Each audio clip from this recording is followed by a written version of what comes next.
ఓ పక్క బడ్జెట్ ప్రవేశపెట్టినామని కాంగ్రెస్ సర్కారు ఖుషి ఉన్నారు. కానీ ఇక బడ్జెట్ ఏటికి సరిపోదని సర్కారు వాళ్ళని అరుచుకుంటాడు గీ కేటీఆర్ అన్న. ఇక రాష్ట్రంలో జనాలకు మస్తు కష్టాలున్నాయి, గవి తీర్చనికే గీ బడ్జెట్ ఏం ఇట్లా కాదు అని రాష్ట్రంలో పాలన ఎట్లుంటుందో చెప్పుకుంటా ఏం మాట్లాడిండో మీరు కూడా ఇనుర్రో పారి.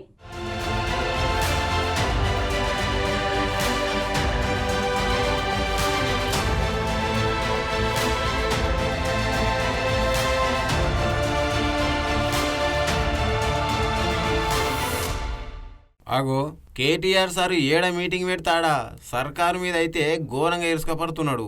అసలు ఈ సర్కారు ఏం చేసింది ప్రజల కోసం? ఏం చేయలేదు. కాంగ్రెస్ ఉందంటే కరెంట్ ఉండదు, కాంగ్రెస్ అంటే కరోనా లెక్క.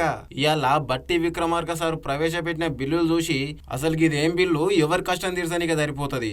నిజం చెప్పాలంటే రాష్ట్ర ప్రజల కష్టాలు తీర్చనీకే ఈ బిల్లులున్న పైసలు అయితే అస్సలు సరిపోవని చెప్తున్నాడు కేటీఆర్ సారు. ఈ బడ్జెట్ తోని హామీలు అమలు చేయకుండా ఇచ్చిన 6 హామీలను కూడా గోవిందా గోవిందా అనిపించి ఢిల్లీకి అయితే మూటలు పంపుతారని చెప్పేసి గట్టిగానే అరుచుకున్నాడు. కేసీఆర్ సర్కారు 4 లక్షల చిల్లర అప్పు చేస్తే అప్పుడేమో మీరు దుమ్మెత్తిపోసిరు. మరి ఇప్పుడు రేవంత్ సర్కారు ఒక్క సంవత్సరంలోనే 1,60,000 కోట్ల అప్పు చేసింది ఈ సర్కార్ అని చెప్పబట్టిండు.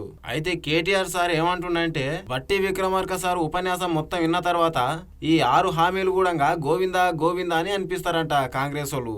గట్లయితే చెప్తున్నాడు. మరి అయితే కేటీఆర్ సారు ఎప్పటికప్పుడు కాంగ్రెస్ ను ఆడిడ అరుచుకుంటూనే ఉన్నాడు గట్టిగా. అయితే మన తెలంగాణలో కృష్ణా గోదావరి గిన్ని గానం నీళ్లున్నా గానీ నీళ్లు ఎట్లా వాడుకోవాలో కూడా ఈ కాంగ్రెస్ వాళ్ళకి తెలియదు అని చెప్పబట్టిండు. రైతులకు ఎన్ని కష్టాలు వచ్చినా గానీ, బోర్లు ఎండిపోయినా గానీ, నీళ్లు ఇడవకపోయినా గానీ అదంతా ఈ కాంగ్రెస్ సర్కార్ నుంచే జరిగింది. గాళ్ళు ఉన్నందుకే రైతులకు గిసోంటి పరిస్థితి వచ్చిందని చెప్పేసి 2 నదుల నీళ్లు వాడుకోకుండా, చెరువులు కాల్వలు తవ్విపియకుండా, చెక్ డ్యాములు నింపకపోవడు ఇదంతా సర్కారు వల్ల నిర్లక్ష్యమే. దానివల్ల గ్రౌండ్ వాటర్ కరువయ్యి బోర్ల నీళ్లు కూడా ఎండుకపోయినాయని చెప్తున్నాడు కేటీఆర్ సారు. లెక్క ప్రకారం అయితే రాష్ట్రంలో ఏ రైతుకు పొలం ఎండిపోయిందో ఒక్కొక్క ఎకరానికి 25,000 ఇయ్యాలని చెప్పేసి అంటున్నాడు.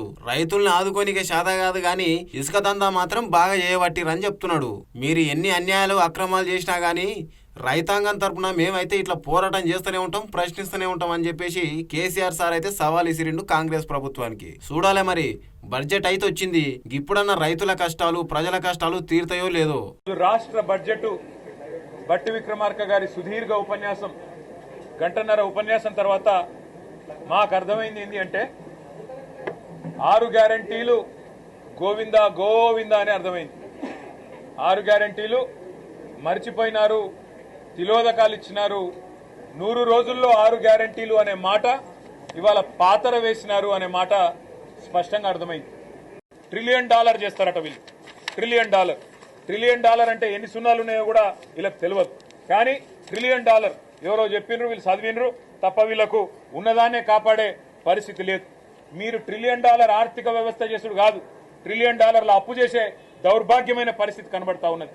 కేసీఆర్ ప్రభుత్వం 10 ఏళ్లలో 4,17,000 కోట్ల రూపాయల అప్పు చేస్తే ఆ రోజు కారు కూతలు కూసింది కాంగ్రెస్ పార్టీ. ఈరోజు ఒక్క సంవత్సరంలో 1,60,000 కోట్ల అప్పు చేసింది కాంగ్రెస్ ప్రభుత్వం. ఇది వాస్తవం అని చెప్పి ముఖ్యమంత్రి గారే అసెంబ్లీలో ఒప్పుకున్నారు. కాంగ్రెస్ ఉన్నది అంటేనే కరెంటు ఉండదు, కాంగ్రెస్ అంటేనే కరోనా వైరస్ కంటే ప్రమాదం.